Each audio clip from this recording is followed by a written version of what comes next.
So Bruce, you've got a young person there. What's the one piece of advice you're going to give somebody about making a career out of the convenience store business? Oh, I think the biggest thing is developing a good work ethic. Even if you think you already have one, you need to keep working on it. I mean, I think we've all had jobs where maybe we didn't try the hardest and really didn't want to go in and things like that. I know I certainly have. And you just you gotta train yourself that I want to do the best I can, no matter what my job is.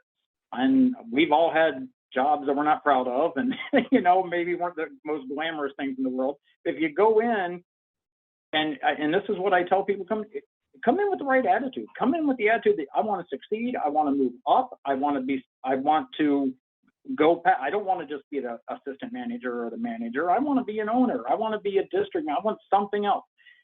If you have that attitude and you develop that work ethic, you can do all of that. And that's what I try to tell the young people coming in. That's why I try to tell some of the older people coming in. Awesome.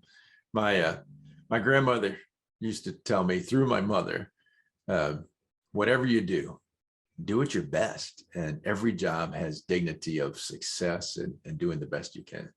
I love it. Oh, absolutely. My first job was at Burger King, and I took pride in that. I was 17 years old, and I took a lot of pride in working there, and I did the best I could. And I get that from my parents. I don't want to take credit for it, but, I think that's very important. It wasn't my first job. My first job was in a local dinner theater washing dishes. But one of my first job in college was Burger King. Love those Whoppers. Yeah. They have a great process. It's just all about process. Bruce, thank you so much. It's a pleasure speaking. I actually had fun with it.